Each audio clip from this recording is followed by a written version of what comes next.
We are moving away from our post-World War II study, and your grades should be on the portal. This is Tuesday. They should be on there Monday night if I get through grading them. Had a great time with the grandchildren, and glad to be back home. Of course, if you're not seeing me live today, you are seeing me in, or I'm in Hiawassee. You're not seeing me in Hiawassee as we play in the Final Four, and hopefully we'll beat Towns County and play in the championship game on Friday night. So we're excited about that, and y'all keep a good thought for us as we play at 5 o'clock this afternoon. Well, we're going to move into modern civil rights in Georgia. We're going to spend about 30 minutes today, roughly, talking about the modern civil rights movement in Georgia. Of course, Georgia is incredibly important when it comes to the civil rights movement. Most of those early leaders, Benjamin Mays and Dr. Martin Luther King Jr. and Andrew Young, John Lewis, who just passed away last year, all very important when it came to the civil rights movement. Early leaders in the civil rights movement, of course, no one more so than Dr. King, but as we'll learn here in just a few minutes, Benjamin Mays was Dr. King's mentor and really taught him an awful lot, and really kind of paved the way for Dr. King to lead the movement, and honestly to win civil rights for not just Black Americans, but for all Americans. So we're just going to jump right in. The 1940s, 1950s, we see Georgia taking a central role as people began to demand civil rights for all people in Georgia. 1941 to 1945, of course, the United States is in a dreadful world war, and Black Americans fought in World War II. They fought in the Pacific, they fought in Europe, but of course they were in segregated units. They fought as Black units, or in the case of the Japanese, they fought as Japanese units. And of course, the Japanese were not allowed to fight in the Pacific. They had to fight in Europe. But as they came home, as those Black soldiers came home, as those Black Navy men, those Black sailors came home, they realized that what they were fighting for, in many cases, they didn't have in their own home in the United States, and that was equal rights for everyone. And so we see this movement begin really kind of forcefully. Again, it's not a violent movement. We see the NAACP take a leading role, and most of what they did had to do with the legality of denying people their civil rights. I mentioned Benjamin Mays just a few moments ago. He's the father of the modern civil rights movement. He was a minister, and that's something that we see most of these civil rights leaders having in common, is they are trained ministers. They are very highly educated. They're very articulate. Dr. Mays is a minister. He's also an educator. He's the president of Morehouse College in Atlanta, and he was heavily influenced by the teachings of Gandhi, particularly the nonviolent teachings of Gandhi. And what Gandhi believed, and what Dr. Mays believed, is that all human beings must be treated with dignity. And to me, that's just common decency. That's just common sense, that you treat people with common decency. Jesus, of course, said what? Treat others the way you want to be treated. Do unto the golden rule, do unto others as you would have them do unto you. So Dr. Mays is not only believing this, but he is teaching a generation of young men that all human beings, regardless of their race or their religion or their gender, should be treated with dignity. And somehow I think we've lost sight of that as a nation, as a people. We just don't always believe that everyone should be treated with dignity. Let me tell you a story. It happened today. As you can tell, I still have two hands. One of them doesn't work very well. And Miss Karen and I were on the way back. We stopped to get gas, went and used the restroom. And I washed my hand, and there was a black gentleman standing next to me at the other sink. I washed my hand, and I went to reach to push the paper towel dispenser, and he beat me to it. He pushed the paper towel dispenser and nodded at me to take the paper towel, and I did, and I was just touched by that. Really, just a simple act, but it was, it was an act of dignity on his part, and it was an act of him showing me respect and dignity. And that's the way I took it. And I was so grateful for that, and thanked him repeatedly for just that little gesture. And what a world we would live in if people just did little things like that for each other. Think about the things that you can do on a daily basis to just to make somebody's life a little easier. To pull out a chair for them, to open a door, to hold open a door. If they're carrying packages, or if they got an armload of books, to go and help them do that. And I know some of y'all are going, well, nobody's ever done that for me. Well, let it start with you. You be the one that starts treating people that way. And I think you'll be amazed at the fruit that will come as a result of that. So I'm going to get off my tangent. Dr. Mays believed, again, that all human beings should be treated with dignity and respect. And he is actually speaking out against segregation. The voice of the anti-segregation movement really comes after World War II, when, again, all these black veterans come home and they see, there's segregation in their own society. So Dr. Mays is speaking out about this.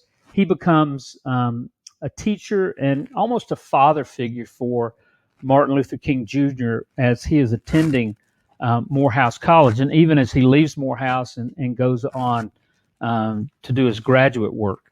And there's Dr. Mays. There are several schools, facilities, different things named after Dr. Mays in Atlanta. Just a great American and a great Georgian, really the father of the modern civil rights movement. We recognize Martin Luther King as the leader, but Dr. Mays is the father. He's the one that starts it.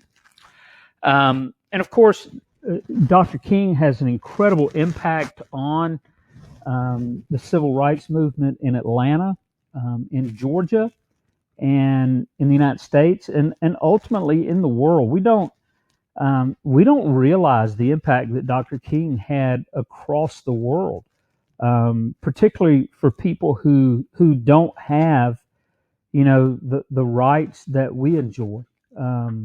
He is still speaking out for them. You guys have read, you should finish it this week, that collection of Dr. King's works. And, those are just so important. It's not just an academic exercise that I gave you.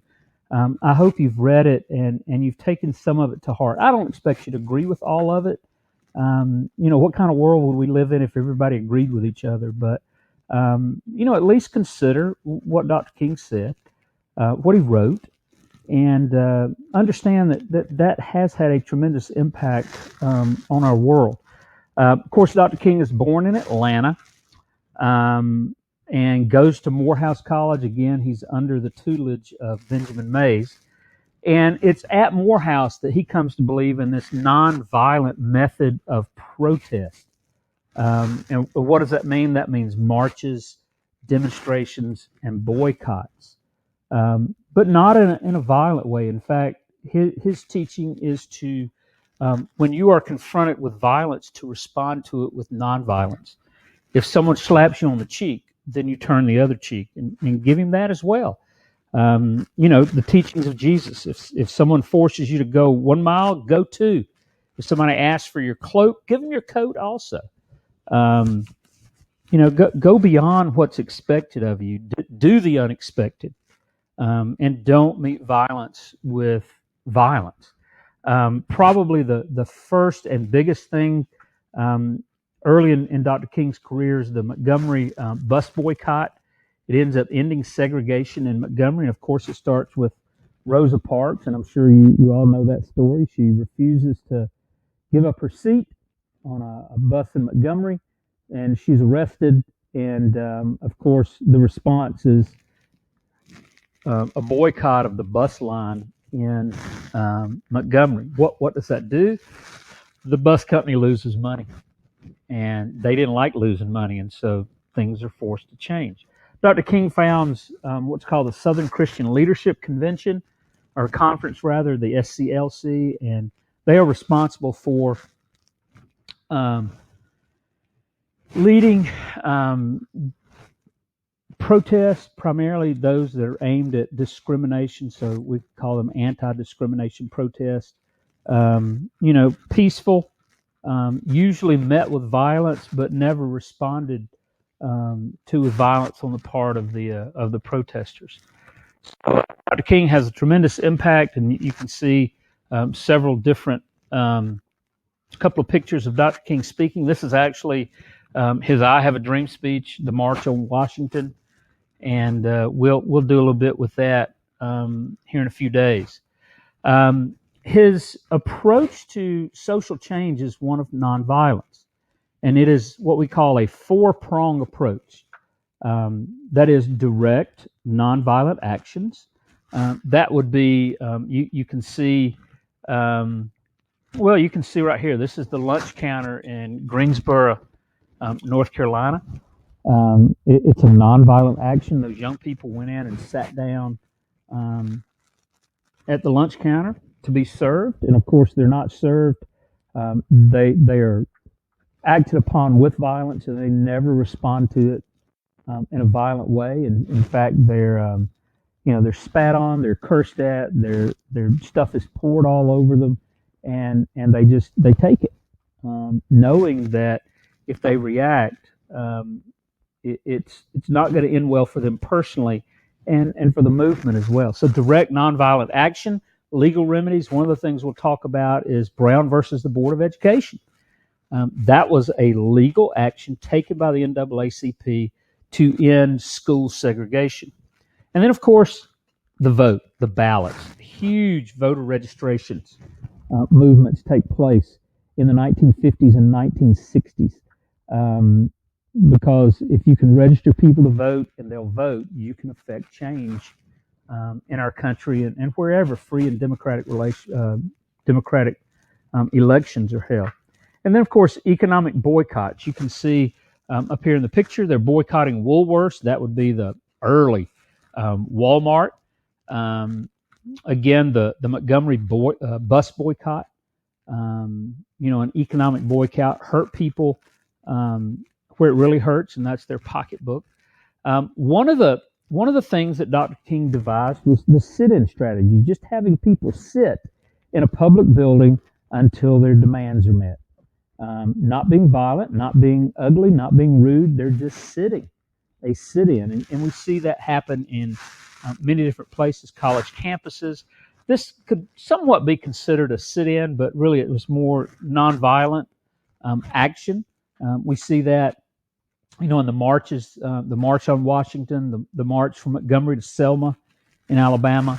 They're non-violent, direct actions aimed at drawing attention to segregation, to the violation of civil rights.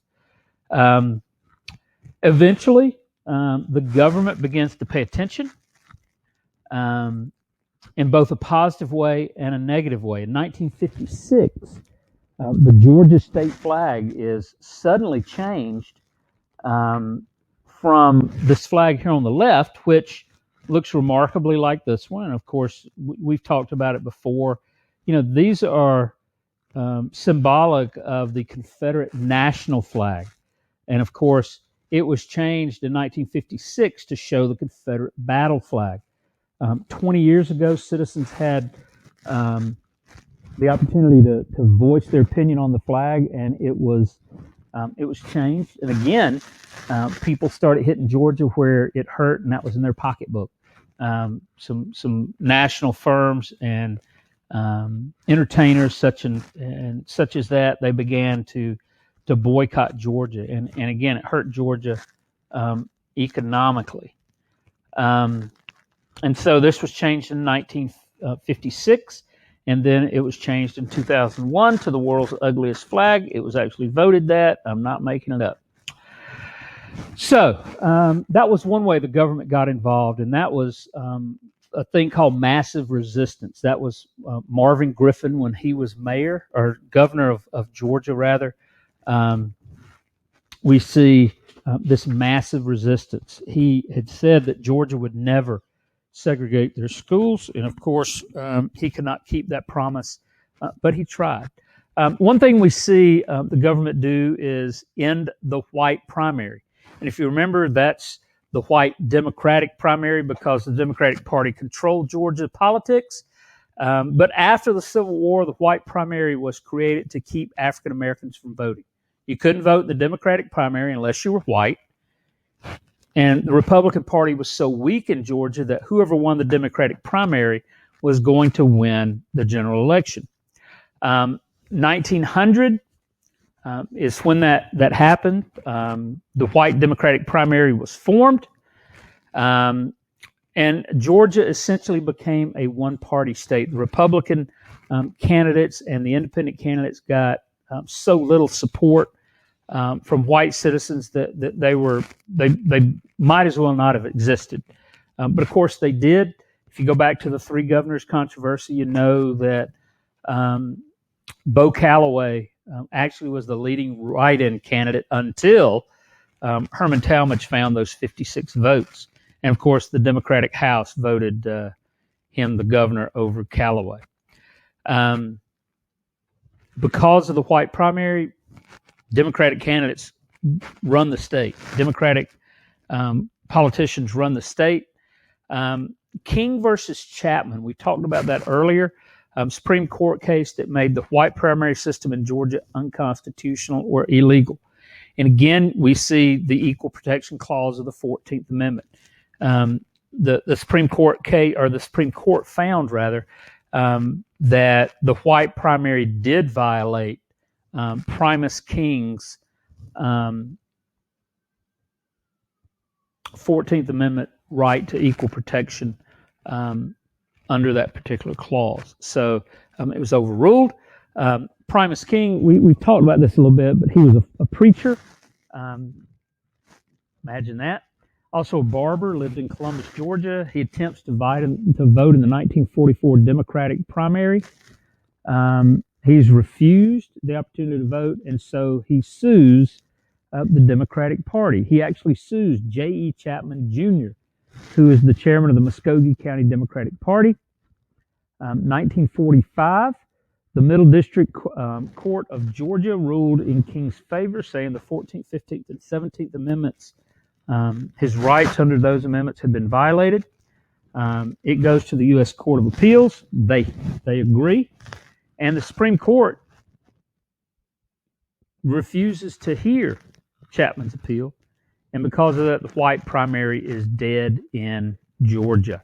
And I find it interesting that the Supreme Court, 1945, 1946, refuses to hear the case. Remember, just because you appeal to the Supreme Court does not mean that they're going to hear your case. And in this case, they chose not to hear the case, and it became a dead issue. The primary was dead. Here you have Georgia Historical Marker in Columbus about Mr. King and the Civil Rights Movement. And here, I'm trying to read the check. I think it says 1979. He gets a check for $324.70. That was the damages in his case, and he finally gets it almost 35 years later. The wheels of justice turn slowly, for sure. And here you can see white primary workers, white voter. That would have been the white primary system, the white Democratic primary in Georgia. We talked about the 1946 governor's race. There's government involvement there. They realize there's voter fraud. They can't fix it, but they ultimately do. So just remember the governor's race from 1946, the three governors controversy, and then of course Brown versus the Board of Education, 1954. The NAACP wins a landmark decision in the U.S. Supreme Court against the school board of Topeka, Kansas. And what the court decides is that segregated schools are unconstitutional.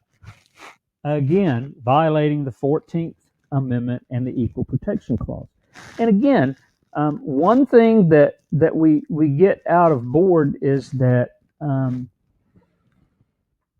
separate but equal is inherently unequal. It's never equal. It can't be equal. And certainly in the course of education, or the case of education, it was not equal.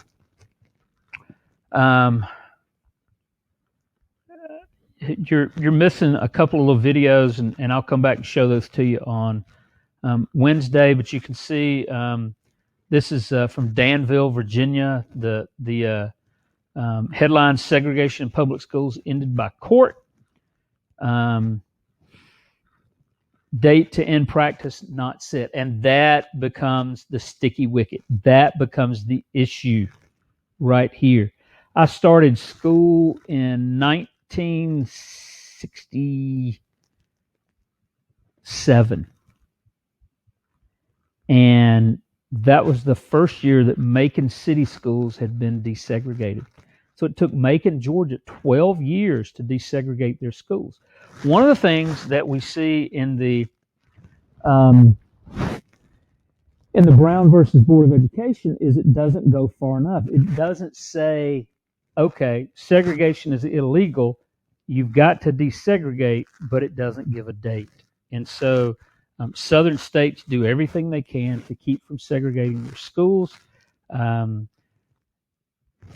Because the Supreme Court, even though it ended the practice, it did not give a date that had to be done by. So it really takes the Civil Rights Act of 1964 to end segregation in schools and in other places. But again, separate but equal is illegal because separate is never equal. And it is a monumental case. That little girl is in her, she's in her 80s, I guess, 70s at least. I saw an interview with her not too long ago, and can you imagine being the only little girl of your kind in a school? And that's what she did. A lot of courage. Again, we have a lot of protests by southern states, Georgia's included, and this becomes known as massive resistance. Well, we'll do it, but we're going to do it on our own terms. One of the things we see in Georgia in particular, but in other southern states as well, is after the Civil Rights Act, we see the creation of basically what are segregated academies. There's one here in town that began in the early 1970s. Why? Because there was a group of white parents that didn't want their children going to school with black kids. And so started their own school.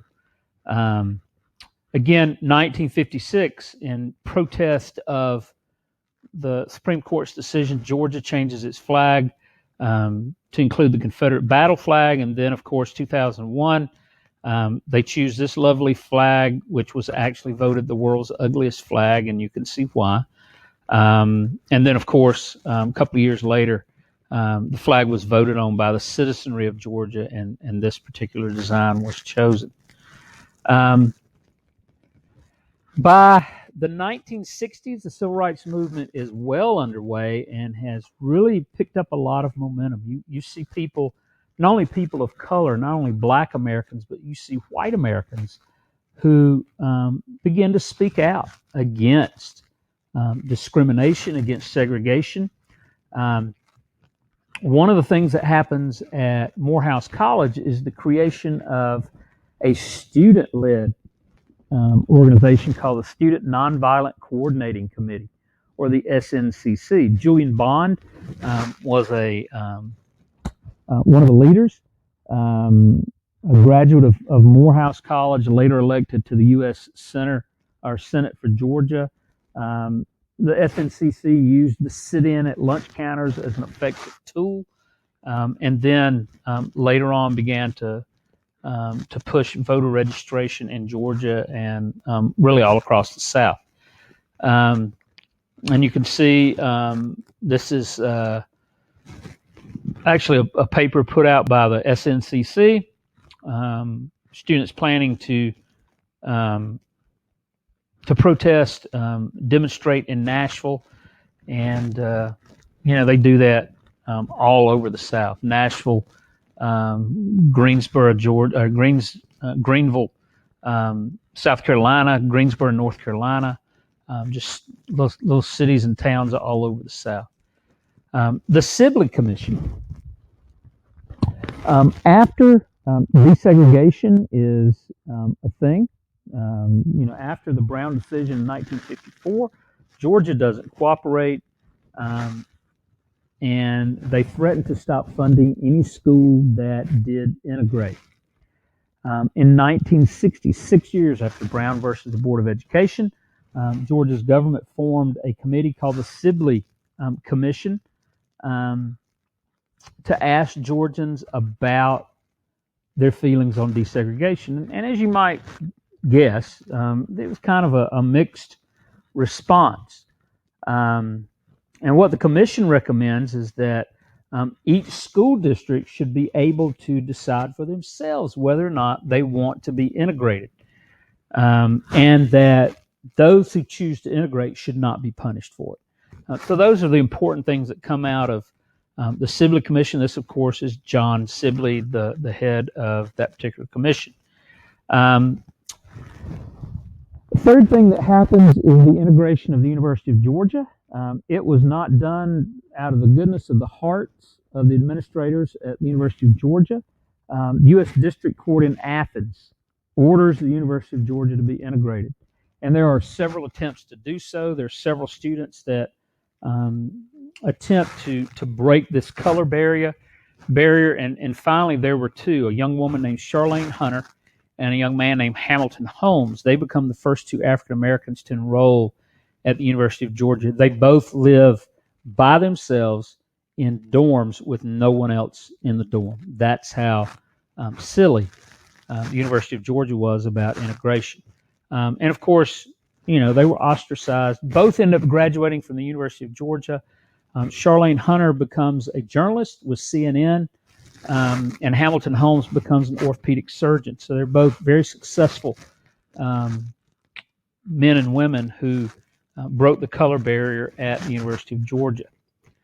You can see Miss Hunter, and of course, if you notice the picture around her, these are federal marshals that are escorting her to class, and of course, constantly being looked at, constantly being harassed, simply because they were claiming a right that should have been theirs all along. We've talked about the Albany movement before. This took place from the fall of 1961 to the summer of 1962, so almost an entire year in Albany, Georgia. And of course, the NAACP and the SNCC are involved.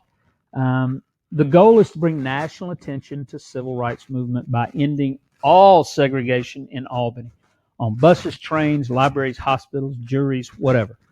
And of course, the NAACP and the SNCC recruit Martin Luther King, Georgia, to come to Albany and be a part of this movement. King does come, but despite his assistance, the movement failed. December 1961, there's about 500 protesters in Albany. MLK and those who are closest to him get arrested, but they can't stay arrested. The police chief uses peaceful tactics to avoid negative publicity. Remember, he said if the protesters go to their knees in prayer, he told his policemen, you go to your knees in prayer with them, and when you're finished, arrest them. The NAACP and the SNCC don't actually agree with each other. They don't work together very well. And quite simply, the Albany movement tried to do too much. Rather than focusing on one thing, it looked at the bigger picture, and it was just too much at one time. And it didn't work. And in fact, it's really the only time that King is involved in something like this, and it does not work. August of 1963, some 250,000 people converge on Washington, D.C. to demand equal rights for Black Americans. And it's not just Black Americans that are marching. It is black, white. They're Christians, they're Jews, they're Muslims, all kinds of people. People from all across society march on Washington, D.C. to demand equal rights for Black Americans. And of course, this is when Dr. King delivers his I Have a Dream speech, and we'll actually do a little bit of work with that maybe this week, certainly next week. The Civil Rights Act of 1964, of course, comes out of or is a direct result of the March on Washington in 1963. The Senate began to look at the Civil Rights Act, which would prohibit discrimination in all places and make it illegal to discriminate in employment on the basis of race or sex. President Kennedy pushes through new civil rights laws, but of course, Kennedy is assassinated before those laws go into effect. We talked about Richard B. Russell Jr. Earlier, Senator from Georgia. He organizes a 75-day filibuster. And if you remember, that's where the Senate can stall, or a senator or a group of senators can stall the vote on a bill.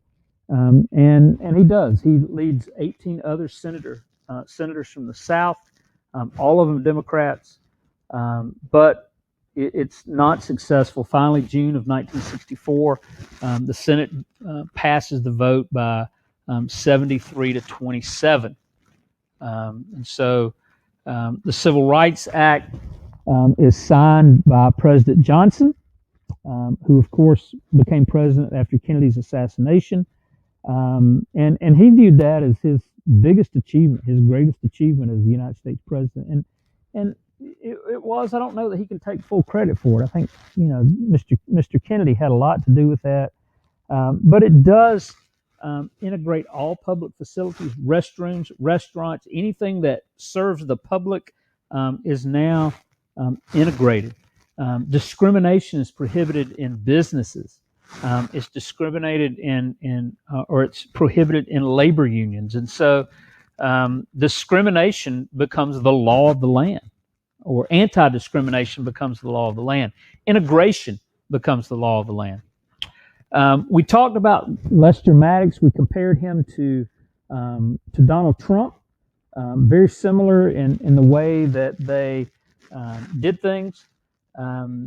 His response to the Civil Rights Act is to close and then sell his restaurant rather than open it up to black folks. He runs for governor again in 1966, and he is elected in a total surprise, much like Donald Trump. But he turns around and he assigns or hires appoints more African Americans to government jobs than any previous Georgia governor. In fact, all previous Georgia governors combined. He reforms the prison system, and even though he doesn't have a high school education, he does realize the value of education and increases spending for Georgia's universities. And then here you see Lester Maddox, down with Johnson, socialism, communism, up with Wallace, free enterprise, capitalism, liberty, private property rights, and America. Again, very similar to something you might have seen or heard Donald Trump say. Told you about him riding the bicycle backwards. That was just a campaign stunt. And there you see him at the varsity with Joseph Lowry, one of the great civil rights leaders in Atlanta during the 70s and 80s. Kind of a surprise. And then he insists that Georgia police officers treat all citizens with respect. And this is kind of an example of that. Beware, you're in Long County and approaching Ludowici, Georgia. Don't get fleeced in a clip joint. Don't get caught in a speed trap. Lester Maddox, governor. Speed trap would be where they set people up to stop them for speeding. Clip joint would be where they take advantage of people. It'd be like going to the alligator farm in Florida. Be kind of like a clip joint. All right, we'll stop right there and pick up with this on Wednesday. And we're going to kind of fly through here. We're getting toward the end of things and running out of time. And of course, we won't be in class on Friday, so the day this week. So we'll get through with what we can on Wednesday and Thursday, and then finish this next week. And this might be as far as we get. We'll try to take a look at modern Georgia as well. I'm not making any promises. So, all right, we'll talk to you later.